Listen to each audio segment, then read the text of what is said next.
What's up, everybody? Welcome back to episode 32 of the Off the Dribble podcast. I'm Chetan Kolli, and I'm back with my co-host Aashrith Iyer after a little 2 week break when both of us were on winter break. But we're back now and ready to give you guys some updates and our opinions on what's going on in the league. And a lot of stuff has happened in the league in the past 2 weeks, such as like Jimmy Butler getting wanting out of Miami and a lot of things like that that we're probably end up touching on throughout the podcast. But we're first going to start off with talking about the Minnesota Timberwolves and basically kind of talking about why the team is playing so bad. Um, if Ant has regressed as a player already after 4 years in the league, is like I've been seeing a lot of people asking like, is bro already out of his prime or something? Like, I think those are kind of like comments that don't need to be said. But like to start off, I'll start off obviously since I am a Wolves fan. After the game against the Celtics, Ant basically like openly said that he couldn't really do anything. He's tired of getting doubled. Everybody on the team was playing amazing around him. Jaden McDaniels had 19 points, went like 4 of 6 from three, which is very, very rare to happen. And that's something you want to see out of him because you expect him to be that 3-and-D player. Julius Randle had an amazing game. He had like 27, 8, and 7.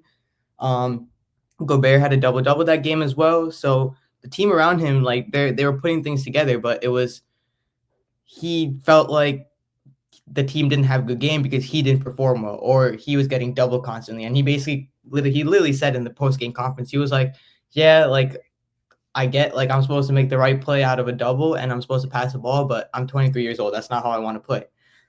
Like as a leader of your team, that's not kind of how you're supposed to approach the situation because the team is like falling apart. And then also, I that those comments worried me a little. But after the loss to the Pistons, you score 53 points, lose by almost 20, you lose by 14, basically 20 points.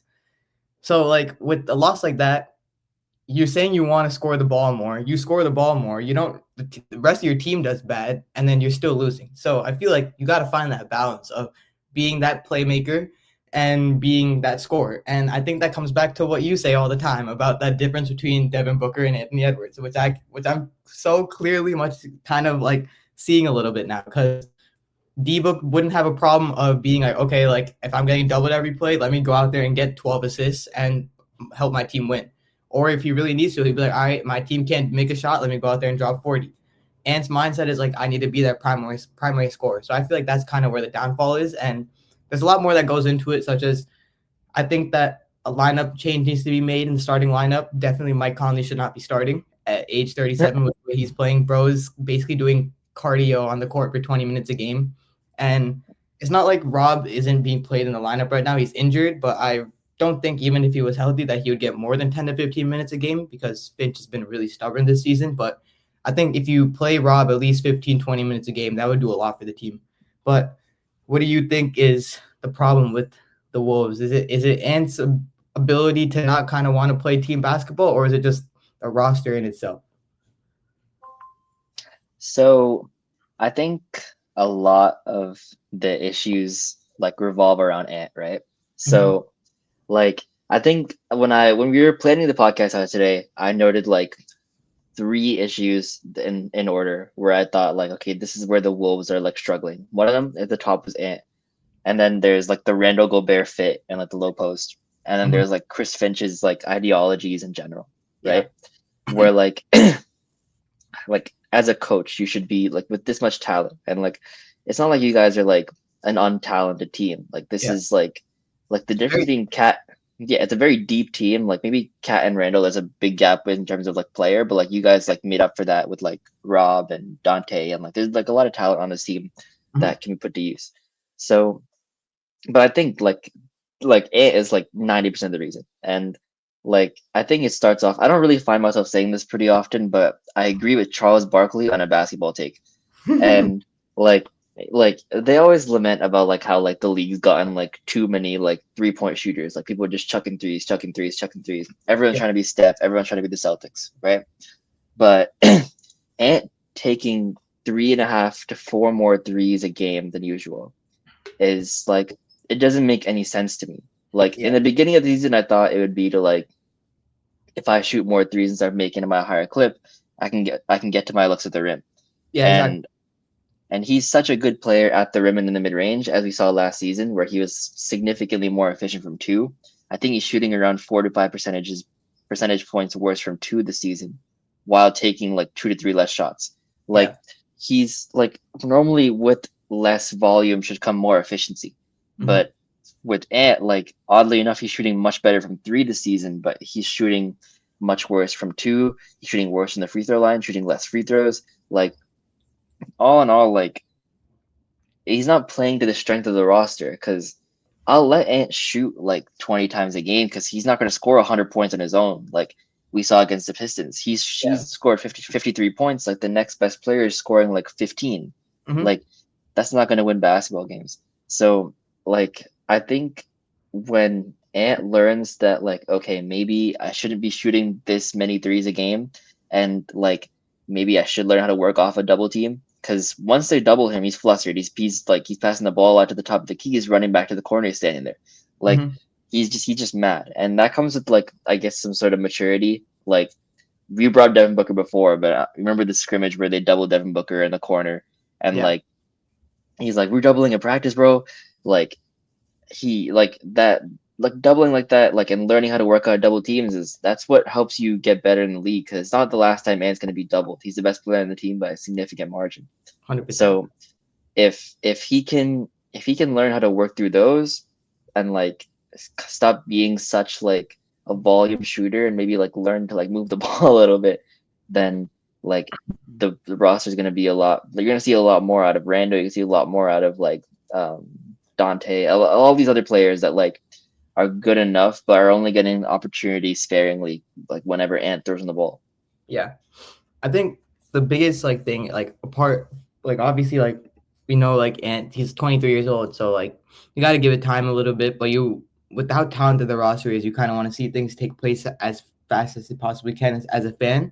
But I think the second biggest thing, obviously, you already mentioned it, is that Randall and Gobert pairing. It's come to the point in the season where Gobert, I don't know if you noticed, he is on the bench for like 10 to 12 minutes at a time, like it's kind of like to the point where like he's just like not needed. Like his defensive ability kind of isn't to the point where it needs to be, where it can kind of offset his lack of offense. And Chris Finch openly said that in our last press conference. He said that the reason Gobert is sitting at the end of the games is because his defense isn't where he needs to be. He's not playing up in the pick and roll. He's not being as aggressive as he used to be when he used to play in pick and roll coverages.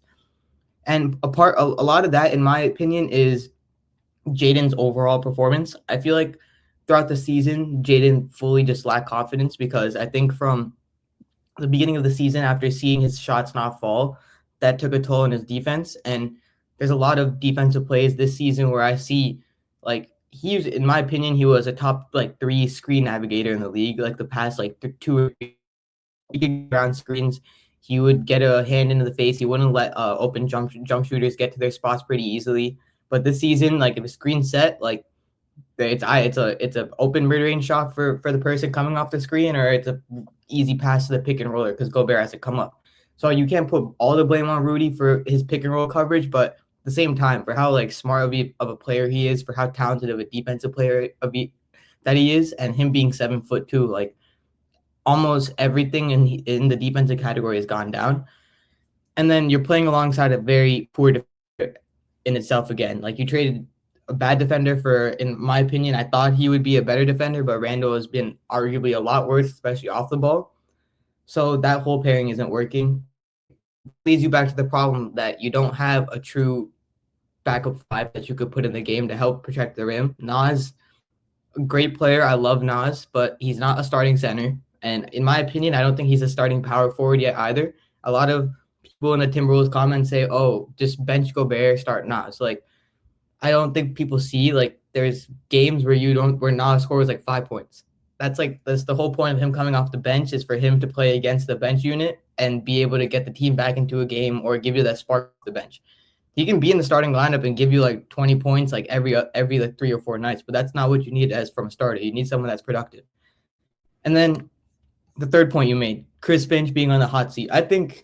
I think he should have been on the hot seat ever since like that series from Dallas. Because even though he took you to that Western Conference Finals, no adjustments have been were made in a single game in that whole like series. In all 5 games, not a single adjustment was made. He basically kept Ant on Kyrie the whole time, even though he knew Kyrie he couldn't keep up with Kyrie. You know that Ant's taking most of the offensive load. Even when he knew that Cat wasn't shooting the ball as at a high clip as what he was supposed to be doing, he would still give him the ball at the end of the quarter. He wasn't drawing up plays for Ant, which was a huge thing. That in my mind, he's a great defensive coach. That's amazing. You led your team to the number one defense, but his offensive creativity isn't, in my opinion, up to par what it needs to be in the league. And you can see that if you watch a Wolves game. You see a lot of plays where it's just Ant dribbling the ball and all 4 other people just standing there. Like if you have someone like Gobert on your team and someone that can get to the rim like Ant, you should be seeing a small big pick and roll once Ant passes half court so he can just get downhill. But not even a simple play like that can be drawn up in clutch time. So again, that's like something that you need to look at as well. But there's a lot of, in my opinion, there's a lot of problems. I think that before firing Finch, I think what they need to do first is give Rob a lot more playing time. I don't care if his defense isn't where it needs to be. Mike Conley is out there playing zero defense either and gives you no offensive boost. So you might as well put Rob in to give you that offensive boost. So I think before you do anything with the coaching or front office or anything like that, you give Rob some playing time. That makes the team even deeper, and that gives you a lot more offensive potential, and then see what happens with that. And then you make a decision from there. Yeah. I even before that though, like, do you think that they can function with Gobert in the starting lineup? Because like it might be like it's a crazy question to ask about a future Hall of Famer, 4-time Defensive Player of the Year, like, Mhm. but like let's look at like if you look at the teams at like the top of the West, right? Like Yeah. you have like Jokic, who like doesn't necessarily play back to the basket all the time. Like he can take you out. He's shooting 45% from 3 this season. He's been insane. You have the Thunder with Chet, who's gonna take you outside. You have the Knicks with like Cat. They're gonna take you outside. You have the Celtics with Porzingis. They're gonna take you outside. Mobley's gonna take you outside. Like you have so at the top of the league, you have so many bigs that don't just revolve in the interior. Like it's funny that you guys lost to Dallas because I feel like that's the only matchup where Gobert might actually like make a real impact because Mhm. their 4s and 5s stay in the paint, and you're not going to see like if you see Derek Lively shooting a 3 again, like you're kind of going to laugh. Like it's not like something you really take seriously. But and with someone as one-dimensional of a defender as he is, like he's so good at what he does, but when you take him out of his comfort zone, he's like might be the worst player in the league.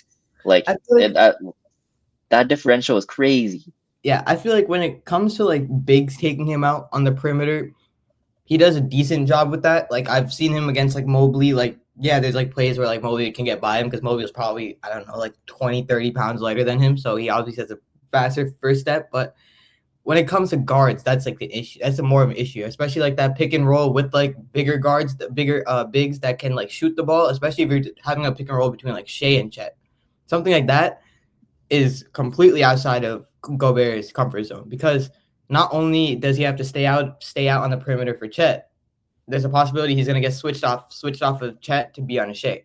So I feel like when it comes to like small bigs that can shoot and those kind of pick and rolls, it's hard.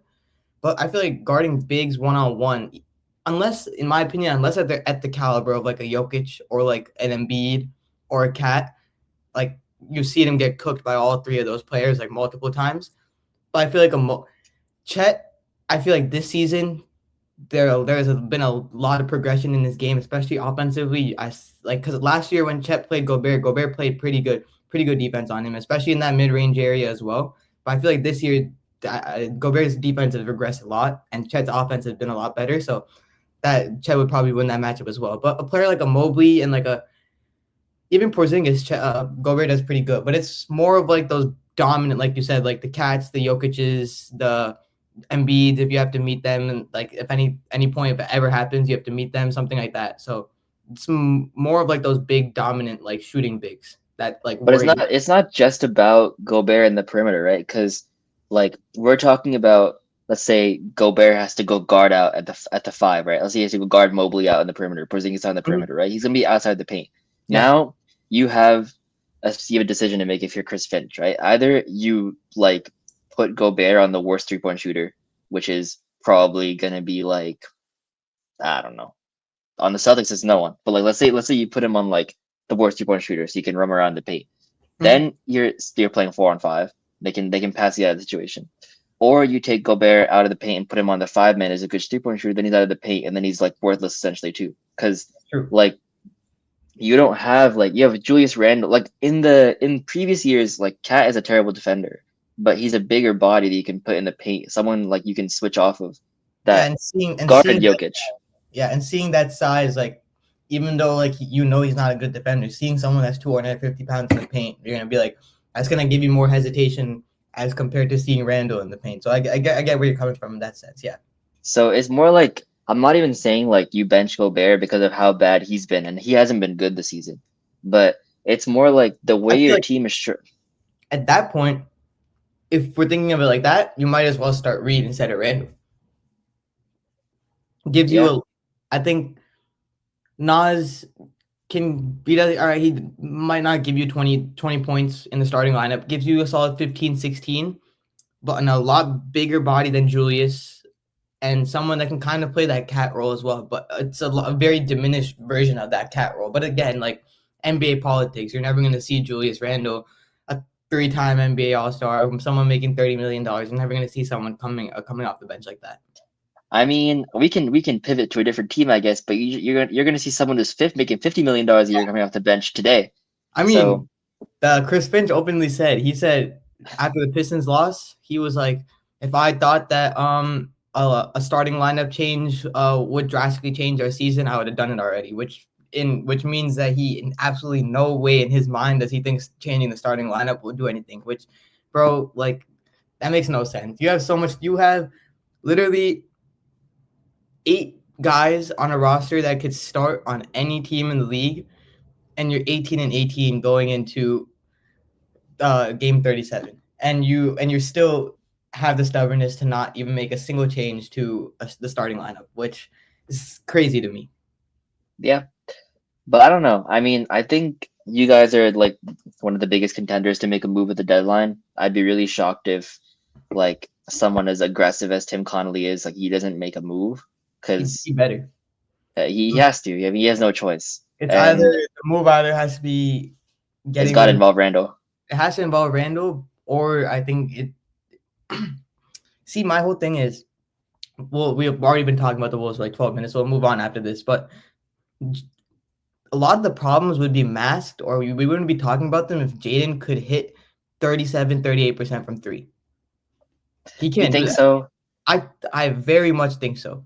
Like Because that game last against the Pistons, that wasn't Jaden, bro. Like okay, that that was was I feel like that game was like when you're in the season, there's like games where like all right, like it just looks like nobody's like putting in any. When I was watching that game, I was like, all right, it just looks like nobody wants to play basketball right now other than Ant. Like I was just like, okay, I don't get what's happening. But in a lot of other games, if Jaden can, he will he'll be open on the corner at least, especially in the fourth quarter, because teams know like, all right, like he's not going to make the shot, so why guard him, especially in crunch time. In the fourth quarter, he's getting 3 to 4 open looks in the corner, like no one around him, and he's missing them. If he's making, and there's certain points where it's like 3 minutes left in the game, you're up two. If he makes that, you're up five with like a minute 50 left in the game, which changes the whole course of the game. Those kind of plays, like, and majority of our losses are crunch time losses. Like we lose by less than 8 or less than 10, and we're always down less than 5 or 6 with like 2 minutes left in the game. And those kind of shots, like if he makes those shots, those losses wouldn't happen, and we wouldn't be talking. We might be like, I would say we would win 5 more games than where we are right now, maybe a 13 loss team instead of an 18 loss team. Like, and then like you're in a decent spot. So like in my mind, I'm like that offensive progression hasn't been there, and I feel like if that offensive progression was there, your 18 losses would be like 14 right now. Instead of being 18-18, you would be like 22-14, which would put you at like the fifth seed. Which you could still say there are a little bit of chemistry issues, but you're not going to be in your mind being like, oh my god, it's time to blow it up.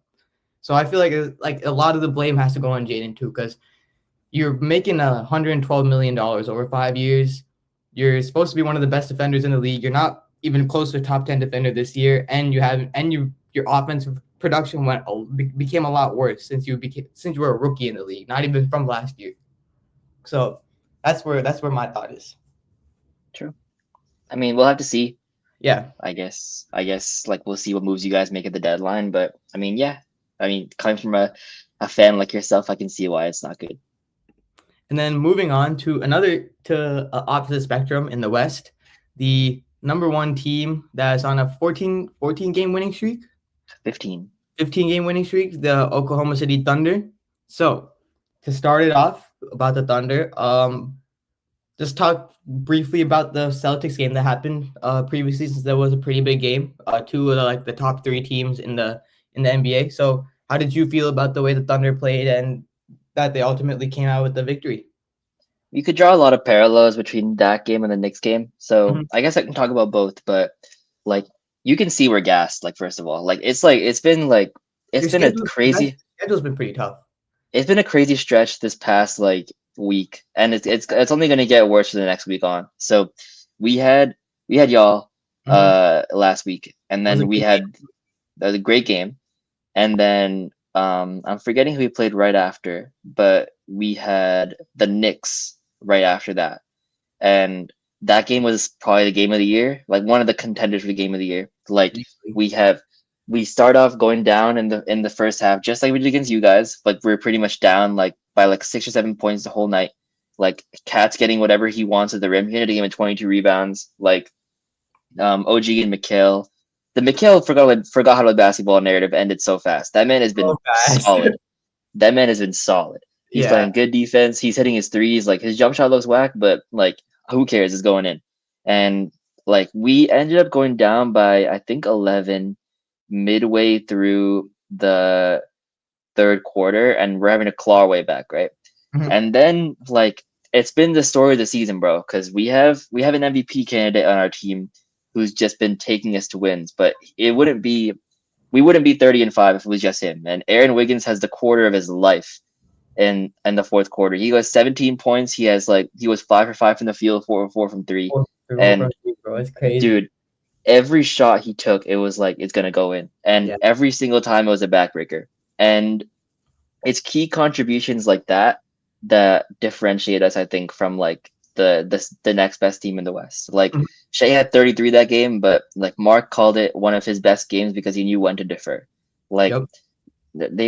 Tibbs setting a crazy high trap at the top of the key every single time Shea brought the ball up. He left Wiggins open. He left J Dub open for some reason. He left Iyer open, like running down the lane. Like so, Shea just knew what reads to make, what passes to make, and like that's the thing. Like everyone makes fun of Shea not having a 50-point game, but it's games like these where he could have forced a narrative and got himself a 50-point game, but we probably would have lost that game if he did. Exactly. And like that just carried on to the Celtics. The Celtics like couldn't guard him in the first half. He had 16 in the first half. It was getting whatever he wanted, but we were down by 12 ending the first half. Mhm. And what did Mark do? He saw that Jaylen Brown had 21 points in the first half. He switches door on him. He goes 0 points, 0 for 7 from the field, and 2 turnovers in the second half. They have 27 points in the second half combined.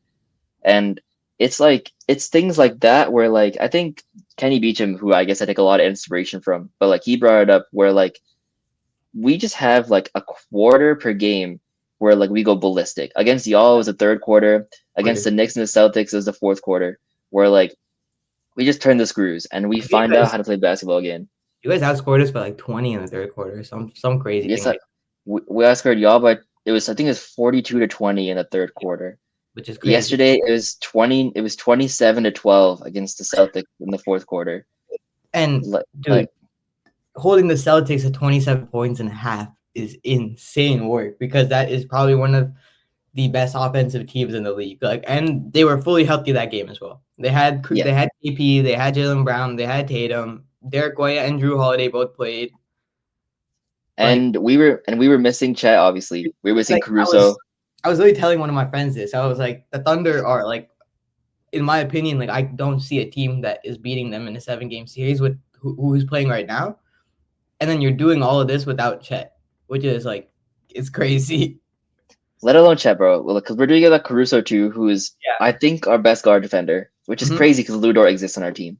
But we also missed AJ Mitchell yesterday, who bro. They're In this weak rookie amazing. class, bro. In Yeah. this weak rookie class, he's making a Even late rookie of the rookie of the year. year push. He's making a late rookie of the year push.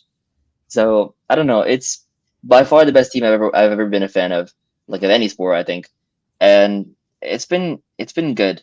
One thing that we've got to get better in is like starting games, bro, because we Mhm. keep like every team in like the past like 4 to 5 games during this winning streak, we've been down by double digits in the first half. Yeah. To like good teams, not the Grizzlies or whatever, but like against y'all, against the Knicks, and against the Celtics. And I guess we're gonna end up previewing this matchup anyway, so I'll bring it up real quick. But we have like the two number one seeds playing on Wednesday, Mhm. and like they haven't lost in a while. We haven't lost in a while. Like if we go down like big against that team in the first half, then we're just not gonna win because their team is too complete. Yep. So that's the one thing, and we're probably the favorites, I think, or like between us and Indiana to get Cam Johnson. If if we get him, 68% true shooting percentage, like sniper from the corner. Who would you guys trade away to get Cam Johnson? I think the package is Usman Dang, Kendrick Williams, and two firsts, or Usman Dang, Kendrick Williams, Isaiah Joe, and a first, I think, Hmm. is what like we offered. But I think the Nets want 2 picks regardless. So I mean, like if they want picks, bro, take them. Like Mhm. we have 5 picks in the first round next draft. If you want a couple of them, take them, bro. What are Yeah, we gonna do with them? that's true. Like, but my only thing is like paying him would be a bit of an issue because we He's on gotta, an expiring because contract, right? yeah, and like if we trade assets, I'd like to keep him around. But this offseason, we're we're gonna sign J-Dub to the max extension. We're gonna sign Chet to a max extension, and we're gonna sign Shea to the super duper duper max extension. Yeah, at that point, you guys will already be in the second apron. Yeah. Yeah. So I mean, do I like? I, it would be like mortgaging a couple like assets, like good, like decent players for like a really good player, like go win a ring right now. But Mhm. I mean, we'll see what Pressy does because Yeah. Pressy's gonna I do would it. love to have Cam Johnson, bro. That'd be a dub. That'd Yeah, be so fire. But yeah. that's not gonna happen. The Wolves really can't do anything. We have like no picks at all. I think like yeah, there's like I don't even know how many picks we have in the next like 3 years. I think Bro, Utah y'all gotta has. make a move, bro. Make a move for Jimmy. Oh hell no! I thought that would be. I was thinking about that, but bro's 35 years old. Like, what are you gonna do? Even with Jimmy, we're not winning a chip this year, so there's no point in trading for Jimmy if you don't think you're gonna win a chip in like the next year. So I don't think he moves that needle that much. But moving Yes. on, is there anything else you want to talk about the Thunder? Nah, I mean, I mean, we're in a good position where like we don't really have like it's gonna be nothing to say, you know? Any Like updates on Chet's injury when he is yes, coming? and we're in that window now. It's been 8 weeks since his injury, so we're in that window where like we're supposed to know something. I'm sure a reporter's gonna ask Mark about it tonight, Yeah, but so we'll probably know more in the next week. But we I expect. if he comes back before March, I'll be shocked. Okay, yeah, it's basically like ramp him up for the end of the season, kind of. Yeah. Okay, and then moving on to the other number one team in the other conference, the Eastern Conference, the Cleveland Cavaliers. So, Usher kind of just touched on it. On Wednesday, the Cavs are going to be playing the Thunder, number one in the West versus number one in the East. So that is going to be a great game. The Cavs are on their own 10 straight win game. And do you think Kenny Atkinson is the runaway for Coach of the Year right now? I don't even like they should just give the award right now, bro. Mhm. Like am I like you could say Mark, you could say like Jamal Mosley, but like I think Jamal Mosley probably has like the best case to be like second because the fact that Magic are still alive right now with their best 2 players being like It's crazy. done for this long is wild. But 30-4, bro, for that team, like we had that team probably as like a 5, 6 seed, and Hmm. they're 30-4. Like they're on pace to beat the 96 Bulls like 72-10 record. And like you could say the same about us, but like people expected us to be the 1 seed. Like it's just like Yeah. it's a matter of how many games you're supposed to win. But that Yeah. team, and looking back on it, like hindsight's 2020, but you like they don't really have a weakness. Like you could say guard defense, but their front court defense is so insane that it just might not matter, It doesn't matter which at is all. which is crazy to say. And Like you know the crazy thing? they've kept that same core of players for like over like the past like 3.5 years. So and like they kind of just like kind of trusted the process. And I always thought like that core of players, maybe like that guard defense, like you said, would be an issue. But I always thought like they had the size, the defense, the length in the front court, the scoring in the back court, and like that perfect like kind of defender at the three position to be a really solid team. And that I feel like Atkinson's the right coach for them. Garland was always the variable, right? Yeah. Because like you know that Mitchell was always going to be really good. You know that Mobley is going to be that huge. I'm super high on Mobley, obviously, and like Jarrett Allen was always going to be that consistent sort of like centerpiece. Mm-hmm. And you can swap in like Karis LeVert, you can swap in like whoever they've put in there at this point, but like Darius Garland's like ability to accept being the third option and his like volume shooting from three has been and his ability to read defenses too has been so Yeah. good this season that like it's almost made up for like the fact that he can't guard a traffic cone. Yeah. Like so it's insane. Like I haven't really been able to keep up with their basketball too much, partially because like whenever I look at a score, they're always up by 30, so it's not worth Mm-hmm. watching. But like so I'll see him for the first time like super properly on Wednesday. But I'm excited because like that kind of team doesn't come around too often, bro. Like Yeah. this, like they're like perfect. They have essentially like players everywhere. They're making Ty Jerome look like a six man of the year candidate. Yep. Every time I've actually watched Ty Jerome play, he low key be going off, but UVA legend, bro. He's a sniper. yeah, yeah. But yeah, I think that game on Wednesday is gonna really kind of show to a lot of people like who the true number one team in the league is. But it's gonna be You want to know is it home or away for you guys? we're at home. We're at home, yeah. So that's gonna be a really good game. That's definitely a game I'll be tuning in as well. So you guys will definitely hear our reactions about that game sometime after Wednesday. So moving on to our next segment, and then we'll talk about Jimmy after to end the Yeah, podcast. yeah. We're gonna just kind of go through our reactions to the first returns of the NBA All Star ballot so far.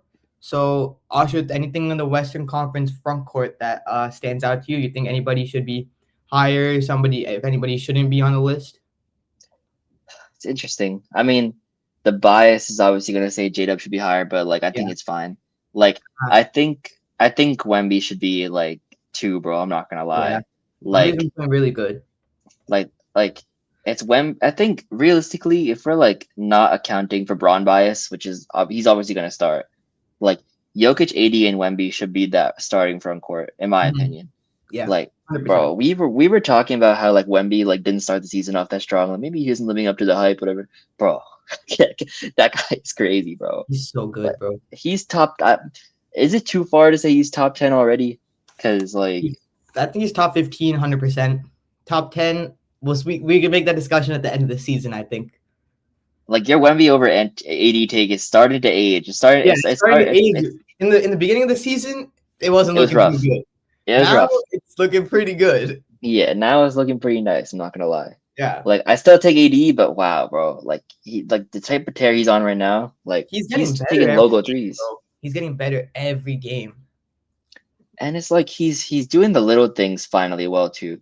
And Hmm. one thing that like obviously like people want to see him do more is attack the basket because he's like 7'6". Like he can get whatever he wants in the paint against like 85% of the league. But like, bro, if he can shoot the logo three and make it, I don't mind, bro. Keep Yeah, popping it. yeah. I But also think that what about you? I don't know. Andrew Wiggins is I don't know why he's on the list. Warriors fans. That's about Yeah, it. I guess so. They just Sengun, in travel. my opinion, 6. I would put J-Dub over Sengun. Yeah. But I don't really see anything in the front court for the West. But for the Eastern Conference, the front court, this is crazy, bro. Holy.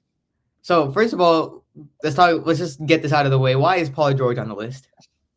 So the fact that Paul George is in the top 50 would be a bit like insulting, bro. Like I can name Yeah. the entire Magic roster before I can name Goga Bitadze before I name Paul George, bro. No, I'm being so serious, bro. Like this is actually crazy. This is insane. Evan Mobley, bro. Like, how is Paul George? I feel so bad for you. I can't believe they put Paul George in front of you. That's insane. Insane. Jimmy Man, Butler too. Like Jimmy Butler is 6, bro. Come on. yeah, Jimmy Butler. I mean, at least we can say that Jimmy Butler had a cool 30-point triple double this season. That's Like true. at least he's had one singular performance worth Yeah. mentioning this season. Paul Let's talk George, about Embiid. yeah. Let's talk about how my boy Jalen Johnson isn't even on this list, bro. Yeah, that's crazy. That man has been on a tear this season. I think he's averaging like 21, 10, and like 6. Yeah, he's been really good. He's been, and he's an amazing defender as well. Like that's crazy how like you have Paul George over him, like Jimmy over him. Joel Embiid played like I guess like what 10 games this season already, maybe. Yeah, Like it's that the fan voting is crazy. That's why I take the fan voting very lightly. I feel like most people always do, I don't but even vote. yeah, I used to vote, but like at this point, like I don't even have to vote for Ant because I know Ant will like end up getting in because everybody else will vote for him, so I don't even have to do it myself. So I don't vote either. I don't even vote. But going on to the Yeah. guards, is there anything that sticks out to you in either conference? In either conference. Yeah, So I mean, the West guards look pretty fair. Like yeah, I'm not really sure why John Morant's there, but yeah. He's been besides injured that, a lot. like Norm should probably be in the top six. Hmm. But like if you look at the East, like I'm sure like Jordan Poole is like a really nice guy. Like why like have A they really even won nice like have they even won 5 games? Like are we being serious? Like like I didn't know Wizards fans popped out like that. Like this is Nah, crazy. bro, This they gotta be won Warriors. 6 games. They won 6 games. Oh my fault. Yeah, yeah, yeah. This gotta be Warriors fans, right? It's a Like season. there's It's a season to remember for the Wizards, bro. bro, I live 30 minutes away from the like I live 30 minutes away from the Wizards arena, bro. I'm not going to a game, I promise you. Like the Washington WNBA team, like Yeah. to get people to go to games, and this tactic is genius, by the way. They offer you a bottomless brunch in the morning Oh yeah, you told me about and this. It's like and $100 or tickets to the game for $100, bro. yeah. I'm not gonna lie, that's a value ass deal. And Yeah. if that and if the Wizards offered that, I would go. But Does it like you're include asking me, food? yeah, yeah, yeah.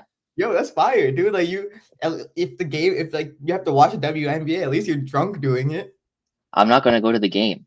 Oh, bruh. You're basically spending $100 on a bottomless brunch. Bro, I'm not Yeah, gonna go to I'm not gonna go to the game. bro. I'll go to the arena maybe. I'll like walk around the concourse. Yeah, I'm and then dip. yeah. That's funny as hell. Shout out the Mystics, bro, but not for me. Not for you, not But for Aashrith.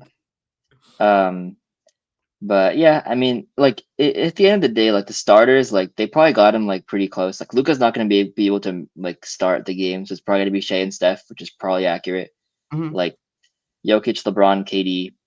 I mean, whatever. Like the legacy players, like who cares about the All Star game, anyways? And then Yeah. like the East is like perfect, I think. Like Wait, Lamelo also, Mitchell, why is Tatum, Paulo Giannis. number 4, bro? He's played 5 games this season. It's just fans, bro. Like it's This is whatever. crazy, bro. It's actually insane.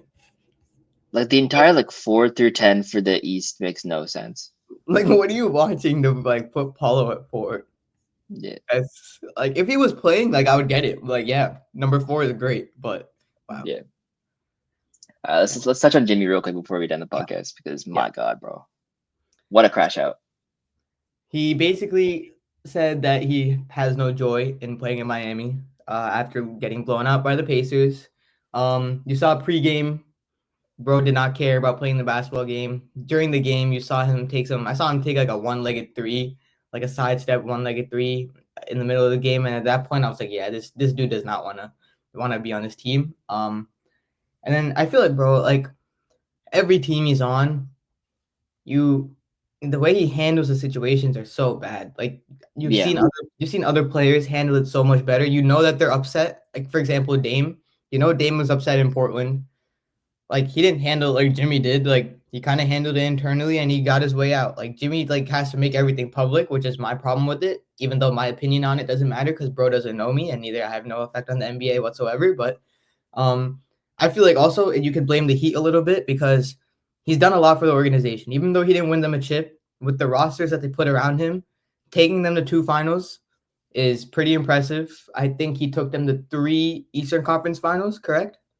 which is Yep. very impressive. And every single time he brought you to a stage where you had the opportunity to win an NBA title, you didn't make any changes to put anything around him. I think the biggest move that team made throughout his tenure on that team is, if you think about it, is trading for Terry Rozier. That's the That's what biggest I move. thought too. That's Yeah, what I thought that's the too. biggest move they made. So I get like I get the media aspect of it. Like, he didn't handle it great. Like, it's like that's not the way to handle like getting traded.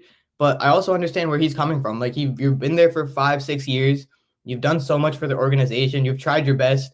They didn't really try helping you back by giving you the people around you. And all he was doing is asking for money because like he thinks that he deserves money for like what he did for them. And he was like, if you give me money, I'll continue to try and go win you a chip. But I guess it didn't work out. So I see where both sides are coming from. So at the same time, I don't know what team would want, like, 35 years old at this point in your seat. Like, he's gonna go to a team regardless. It's Jimmy Butler. I still think he can contribute to be a winning player. I don't think he's a number one option, obviously. Maybe like a 2B. Like, 35 years old, I feel like a team like the Grizzlies could use him. They could give up some players. What do you think about Memphis? The thought process is Desmond Bain and like some expiring salaries for Jimmy Butler. I'm with it, honestly. Or throw in like, yeah, like Marcus Smart, Desmond Bain for Jimmy Butler or something like that. Yeah, I'm with it. I'm Like with that makes the Grizzlies better, I think. Yeah. Well, the only problem with that is, again, you have John and Jimmy, two very, very injury prone players, but that's fine, whatever. Like, I feel like he would get you over the hump. You wouldn't get them over the hump to win the chip, but that would make them a lot more competitive. 100%. I think even a Bradley Beal for Jimmy swap could be pretty cool. Yeah. That You would gotta start only bringing work. you gotta That would start only bringing work. Bradley Beal's name in 2025, bro. We left him in 2024. I This is mean, crazy. like, I don't see why the Heat would do it because they have Tyler Hero, and honestly, I'd rather have He Tyler go Hero. to he go to a third team. He go to Yeah, a third he'd team. go to a third team. He wouldn't stay in Miami 100%. I was seeing something about like it was the Suns get Jimmy, the Bulls get Bradley Beal, and then the Heat get Zach LaVine or something like that. I'm like, yo, why would the Heat ever do that? Because that's like the same thing. Like, you're getting LaVine, he's basically just a more athletic version of Bradley Beal. LaVine is pretty good this season. He is pretty good this season, but they Um, need a point guard. That's one of the point guard and the center. Bro, if I'm the Heat, I'm gonna be so honest. I'm trading Bam. I'm trading Tyler Hero. I'm trading Jimmy Butler, and I'm just Dude, pulling a Thunder, bro. I'm starting from scratch. I'm doing Bam is something, on the trade market, bro.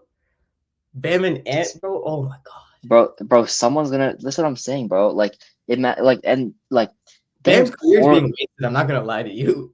They're underutilizing him. Like he looks terrible. Bro, Bam's getting no talent accusations. Like that guy's like he's really good at basketball.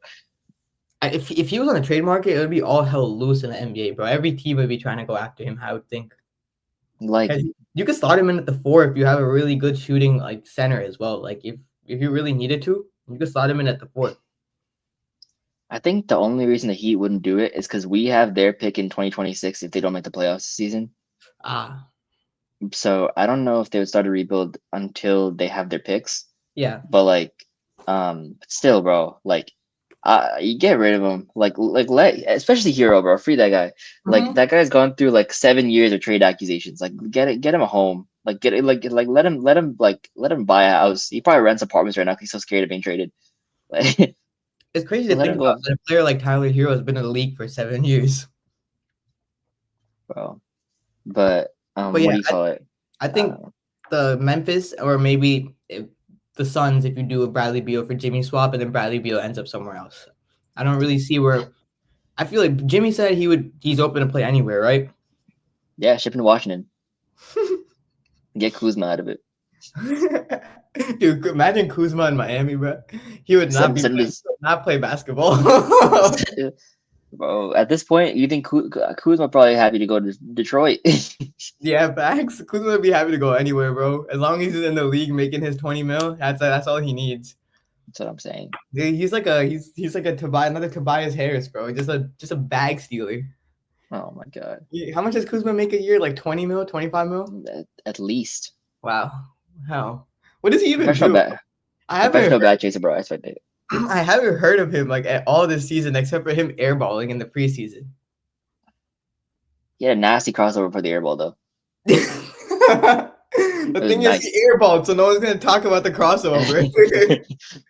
It's the Wizards' most viral play this season, actually. It's so funny. Oh no, the most viral play has to be that Jordan Poole buzzer beater. Which Jordan Poole was beater? He was, Bro, I'm not tapped in Wizard basketball, bro. yeah. See, I'm I, not either, but like I'm I'm tapped into tapped out. league alerts, so anytime something crazy Uh, happens, I see it on my Instagram. Shout out That's League Alerts. league alerts. That man's tapped into everything. So as long as even if Yeah. like the Hornets make a buzzer beater, the Wizards make a buzzer beater, you know that man's going crazy. But Well, I guess we think that Jimmy's gonna go to. We think he should go to Memphis. Do we yeah, agree? I think Memphis is the best place for him. Makes the most sense. Yeah, Win-win for both sides, I think. yeah, I think so. I think that would put them like in the Western Conference. I would probably I've Top. solidified them as like a 2 seed. I think. Yeah, them or Denver, I think. Yeah, it's actually kind of crazy, bro. The West is really close because we're only 2 games back from the 5th seed. Yeah, the West, like from two to 4 from is very two close. to 12 is 7 games. Yeah, which is insane. Wow. Because from 1 to 2 is 7 games. Yeah. Wow. Wow. That's crazy.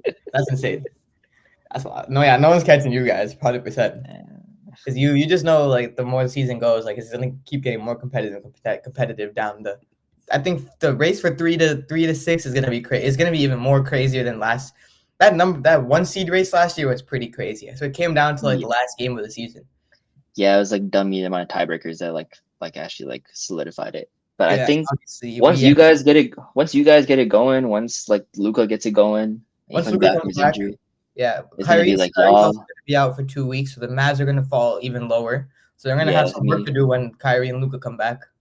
And if Wemby continues to tear, the Spurs might make a move up. So Yeah, we'll see. Spurs are right now the 8th seed. Wow. And underrated before we go off, underrated signing Harrison Barnes. Harrison Barnes has been playing very, very well for the Spurs. He won a Player of the Week, bro. Yeah, that perfect veteran leadership. He's a very consistent jump shooter from 3 from mid range. He can get inside. So that was a signing I didn't think too much of about, but that's been helping them a lot. So that's Yeah, good for them. good for them, man. Yeah. So yeah, I think that's where we're gonna end off. We'll probably reconvene after Wednesday's game between the Thunder and the Cavs. But before that as well, we're probably going to be releasing some sort of football episode with one of our friends, kind of doing our playoff predictions for the NFL because the playoffs are coming up starting next Saturday. So stay tuned for that as well. And yeah, keep sticking with us and peace. Peace out.